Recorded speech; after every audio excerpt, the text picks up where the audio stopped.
Hi, welcome to our Pharma Topics channel, which aims at simplifying the pharmacy subjects and allied health sciences subjects.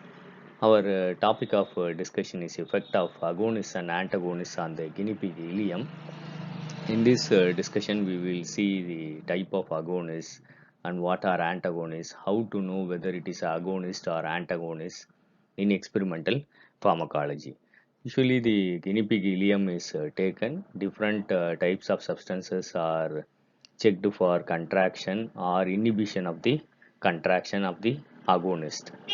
So, the important things to understand are whenever first they will take the dose response curve. When an antagonist is given, the height of the response decreases, which is evident from this diagram. So these are the examples of some of the agonists and antagonists. Acetylcholine is agonist, atropine is antagonist, carbachol is agonist, atropine is antagonist, histamine is agonist, meperamine is antagonist, barium chloride is agonist, papaverine is antagonist. Similarly, for serotonin, there are agonists and antagonists. For prostaglandins, there are agonists and antagonists. So, whenever the height of the response decreases, but there is no difference in the ceiling response, then the type of antagonism is called competitive antagonism.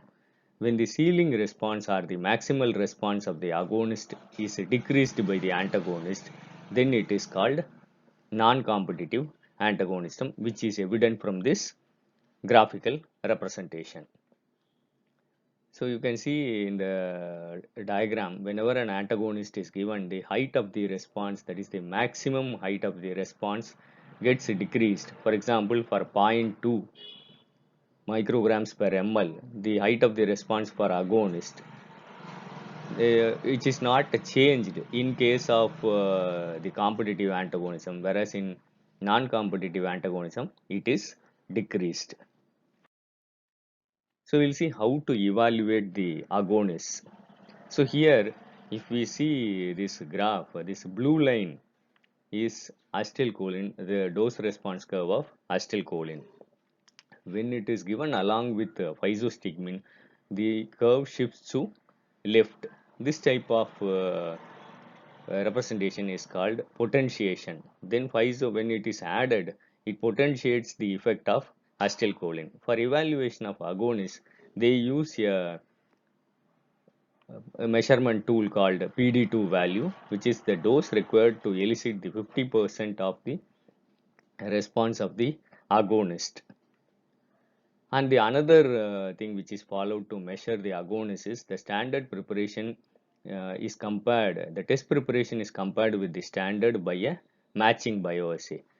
So matching bioassay gives how far the dose of the test is matching with the dose of the standard. Some other terminologies used in agonists, they may measure the potency, they may measure the potency ratio, and they may measure the selectivity ratio. Here I have given an example for terbutaline isoprenaline. Terbutaline on, and isoprenaline's effect on trachea and atria. The difference in PD2 of terbutaline and isoprenaline gives the potency ratio, and the selectivity ratio for terbutaline and isoprenaline has been represented here. This includes the evaluation of agonists. So let us see the evaluation of antagonists. Whenever antagonist is given, it decreases the height of the response of the agonist. So where you can see acetylcholine, when it is given, the height is higher. When it is given along with atropine, it reduces, but the ceiling response is not changed in case of competitive antagonism. So there is a methodology which is followed, a parallel shift of the DRC curve. So in case of potentiation, it is shift in the left side. Whereas in case of antagonism, there will be a shift in the right side. So you can see when acetylcholine is given, there will be a dose response curve. When it is given along with atropine, it shifts the curve to the right side. So you can see in this diagram, when it shifts, when the dose of the antagonist increases, the DRC shifts to Right. Here they use a tool called PA2 value, that is the dose of the antagonist required to reduce the effect of the agonist to half of its value.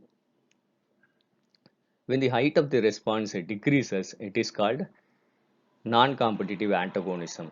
So here they to evaluate a non-competitive antagonism, they use PD dash 2 values to determine the effect of the antagonists. So these are some of the other representations which are used very valuable to measure the type of the antagonist and the effect of the antagonist, the dissociation of the antagonist. One is called a Lineweaver-Burk plot. It is nothing but a double reciprocal of the response and the dose. The next one is a shield plot. It measures PA2 value and PA10 value, that is the dose required to of the antagonist required to reduce the effect of the agonist to half. PA10 is the dose of the antagonist required to reduce the effect of the agonist by 95%.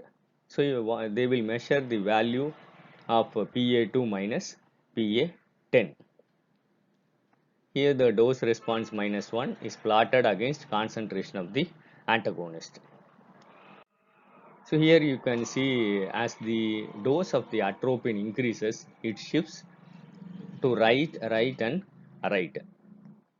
From this, the PA2 value is calculated, the dose required to reduce the effect of the agonist to its half of its value.